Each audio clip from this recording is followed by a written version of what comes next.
now for more is Nisha Alicer, Chief Equity Strategist at DA Market Securities. Good to have you back, Nisha. Welcome back to the program.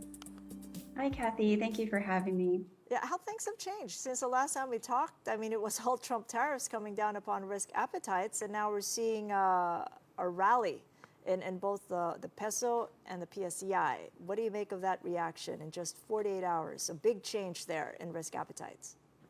Well, definitely seeing volatility in the markets. The PSEi still hasn't really budged so much for the year. But I would say that an interesting catalyst that the market is facing is the CMEPA passing and the effectivity on July 1. So that lower stock transaction from 0.60 to 0.10 for sales tax. And so I think that's one thing that could keep markets optimistic moving forward. Aside from that, Nisha, because that's been pretty much talked about, and it's coming to be at a time we need that kind of support. What kind of an impact then in capital market development on and also on retail investors? It's really been something that people have been looking at to make the Philippines more competitive regionally. And so it brings us really to the average of the market, of the peers. And at the same time, the Philippines is at very low valuations, very interesting, attractive valuations. And so I think that it does come at a good time. We just have to worry about certain risks in oil and pressure on peso. I know. Let's take up oil as a risk. I mean, that big fuel price hike happening in two phases this week. What impact is that going to have on one, consumer prices, and next on the consumer-linked stocks in the market? Sure. Well, higher oil prices, should they emerge again in a very volatile environment that we have today, could affect transport, food, logistics, and this definitely dampens the ability of consumer to be able to have confidence to spend. In a consumer-driven economy, this is definitely a big factor to consider when investing in the stock market. If oil prices also go higher, it puts a pressure on the peso, and therefore, we can start thinking about widening trade deficit and again, higher costs in general. So it would definitely dampen consumer sentiment. But pressure on the peso as against dollar weakness. I mean, it's really been a dollar weakness story in the first half. Is that narrative going to change? And what would that mean for the peso if indeed the peso will weaken against the dollar? Compared to the region, the peso is still a little bit weaker, and I think it's really a mix of different things like policy and fundamental drivers in the economy.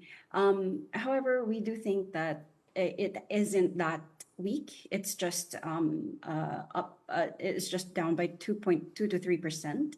And so it isn't so much of a concern today. So when we do our estimates, we really try to kind of factor in more risk, and just to provide for the volatility that we've seen this year.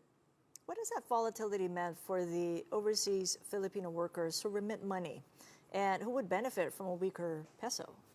Mm-hmm.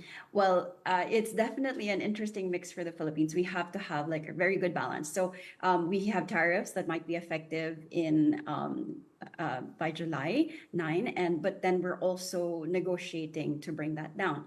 Now, if tariffs do become effective, when the tariffs do become effective, that could put a pressure on weak peso also.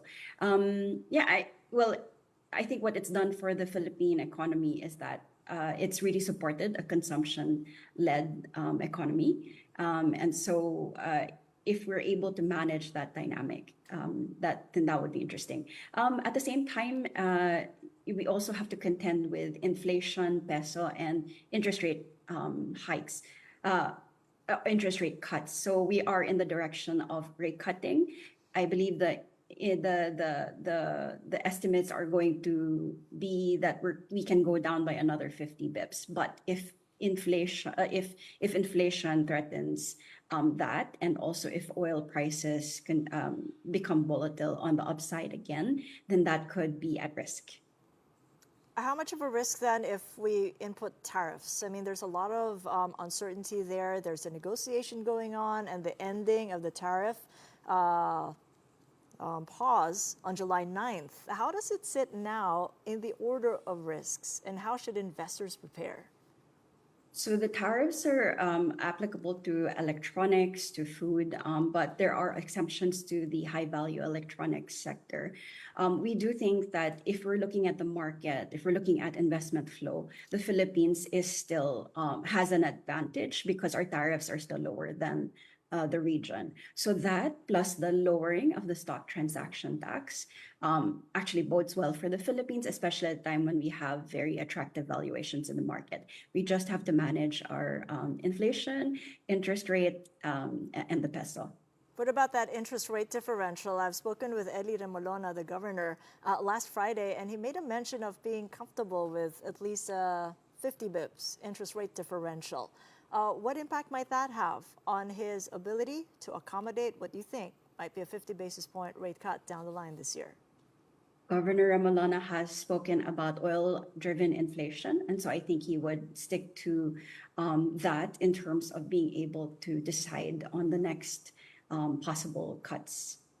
It's really going to be oil as the main and key mover here, and also the deal breaker, if you will.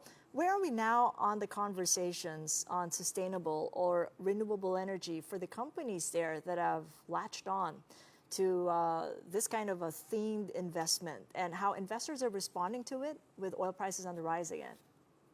So we're definitely more positive about the sustainable assets or issues in the market. So obviously we have energy, which are going to be the biggest drivers of cutting emissions. We've got solar companies like ASEN, First Gen, that's pioneering geothermal. ASEN has already declared that they're going fully renewable. SPNEC under Meralco is building one of Southeast Asia's largest solar farms.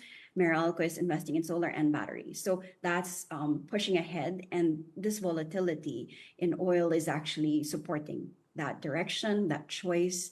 Of course, in the medium term, we are dependent on oil to be able to build that infrastructure. But I believe that if you're taking a look at the market in a longer term outlook, then your best bet is renewables.